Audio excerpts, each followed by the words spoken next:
Easter, a time for eggs for some reason, a time for joy, a time for annoying little children that are mostly unemployed. The holiday's not my favorite, as far as I'll say, because I already know that you're all gonna call me gay. But that's okay, because I do not care. But now my stupid little tutorial with you I will share. Welcome to another little tutorial video, I guess. Remember last time when I made Vector? Well, we're gonna do something similar to that. In the last little video, I said a thing where I dared you to put a little comment to tell me what I should make the next time I make one of these. Not 30 minutes later, one of the little goblins comes up and says, make Dr. Doofenshmirtz from Phineas and Ferb.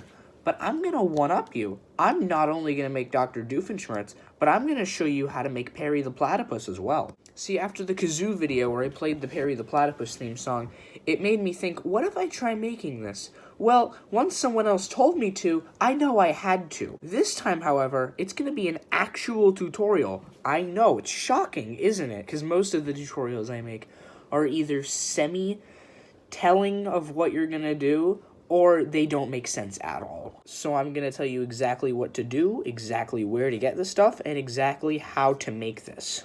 First thing you'll need, I'll recommend printing out a reference sheet such as this. Why are there two? I'm planning on making a cardboard cutout later. Sue me. Just find some images online of Dr. Doofenshmirtz and Perry, preferably ones that actually look somewhat decent, and then horrifying ones to like the bottom right. Reason for this is you're going to need a reference when making this, because that's what you do for every little art project. You need to have some sort of reference, unless you're really good at art, which for the most part, I'm not, unless I have a reference. With the reference photo, you can gauge the colors you'll need. So since Dr. Doofenshmirtz has the white lab coat, you're obviously going to need white clay, brown clay for his hair, tan clay for Doofenshmirtz himself, which you'll probably need to mix a bit, so I'm going to go with a part of this and a part of this to get the correct color. Black for the rest of his lab coat, then vomit-colored green for his pants. For Perry, it's going to be a little more difficult because you're going to need to mix the colors a bit. Unlike the skin for Dr. Doofenshmirtz, you're going to need to mix it a lot more. For Perry, I recommend a lighter shade of blue, such as this, and some sort of neon green clay, because once you mix the two together, it should get the turquoise blue color that Perry is. You also need a bit of orange for his feet, beak, and his tail. Then just use brown and black for the fedora and for his eyes. You can get every single one of these clay pieces at Michael's craft shop, because they sell the exact brand and the exact kind, which is Sculpey 3 clay, which, for example, comes in packages like this. See, the best part about Sculpey clay is the fact that it's really moldable and really soft once you mess around with it a lot. Don't get Craft Smart clay. I'm sorry, Craft Smart, but your clay is solid as a rock. But I will admit, get black clay from Craft Smart, because even though it crumbles and is really hard, it's 10 times cheaper than Sculpey's black clay. Not really, but I mean, for a pound of black clay from Craft Smart, it's $11, as Sculpey for half a pound is still $11, so not really. You're also probably going to need a set of tools, such as the X-Acto knives I've used in other videos, and little polishing tools. See, these tools are the quintuplets of clay making. The importance of these is the fact that a razor blade is going to help you cut clay, and sometimes even make little incisions into the clay that'll be really helpful later. The X-Acto knife is going to be one of your most useful tools because it's going to help you also cut clay, but unlike the razor blade, it cuts smaller amounts of clay and makes you make more precise incisions. The 3 ball tools are actually some of the most useful tools I own, because the small one at the end, the small tiny thing at the end here, it's about the size of a ballpoint pen, and it has a little smoothing tool at the end which you roll across surfaces to smooth it out, and then to make little indents and little lines across the clay. The same goes for the medium and large one. This one just makes like bigger indents, so you can probably make like eye holes and put stuff in there. Like this one where you just can smooth out surfaces well because it's really large compared to the other one. This one also has a big smoothing tool at the end. And this one has more of a little serrated edge, so it's more pointed, and it has like a bit of a taper at the end, so it gets smaller. And that's so you can smooth things, make little lines across. It's very easy to use and pretty useful as well. The best part about all these things is that they all actually come in the same aisle for clay at Michael's. So right to the opposite side of the clay, or right above it sometimes, they're going to have a large selection of stuff that you can get. Like the stuff that I typically use for making the clay, which is aluminum wire, which you're going to need to make this. I also forgot to mention pliers, where you can get from any hardware store, or you'll probably have a pair at your house. I mean, everyone has one of these in a toolbox, right? I mean, yeah, everyone has a pair of needle nose pliers, at least, I'd think. If not, they're like $5, I think, and I don't think they have them at Michael's, but they most likely will have them at a Home Depot, and by most likely, they're going to have them at a Home Depot or a Lowe's. So you're going to need two sizes of aluminum wire. One is this big, it's around, I think it's 2 millimeters, might be a little bit bigger, I'm not sure, but this one is around 0.5 millimeter, if I'm correct. I don't know the exact measurements, but these are the only two kinds they have in the clay aisle, so you'll be able to distinguish them pretty well. To make the skeleton of most of the clay figures, you're going to need the thicker one because it's harder to bend and it's way easier to have stand up.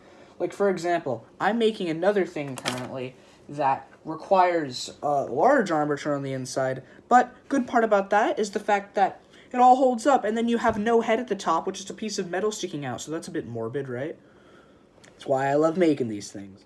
Anyways, without further ado, let's get started on the little time-lapse thing like I did last time for Vector.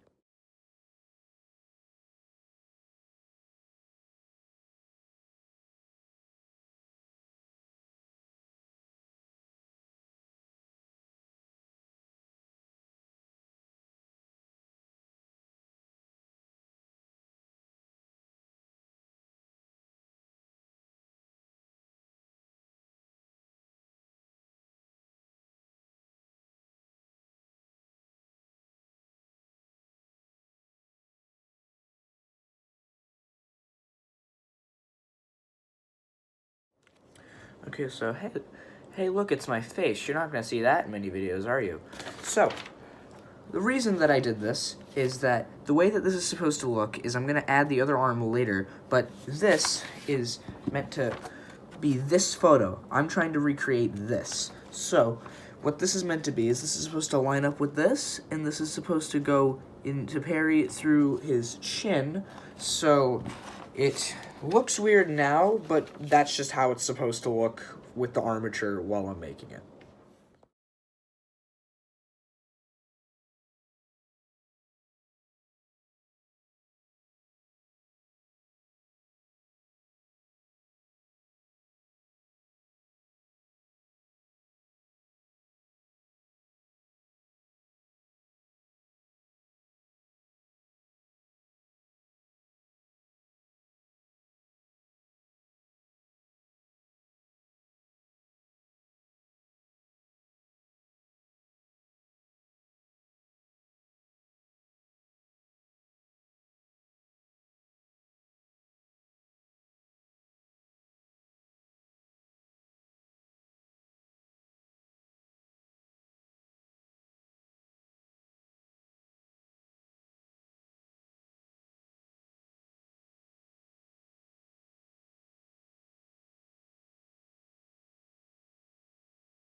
You know, I just wanted to take the liberty to show you how absolutely horrifying this face is.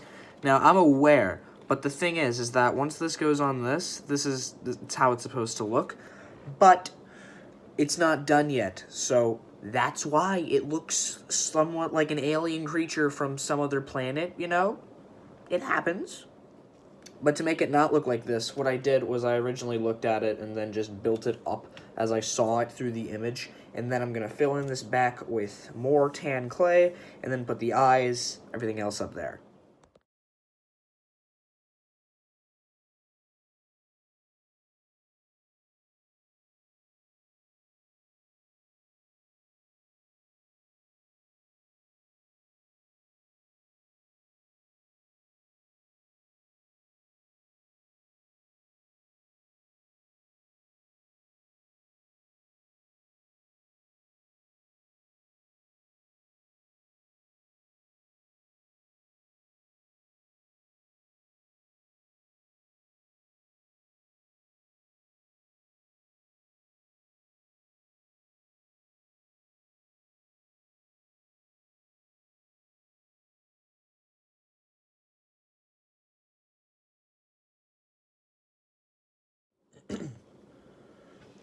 Okay, so now that we have Doofenshmirtz done for the most part, you can see that the head looks somewhat better than what it was before. And, you know, that's pretty good. But now we're going to start working on Perry, which is going to connect right out the front to be kicking him in the face.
So that concludes my little tutorial on how to make Dr. Doofenshmirtz. So you have Perry in the front and everything.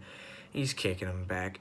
You know, I'd say that was not the worst to make. It doesn't look horrible, but it doesn't look absolutely great either.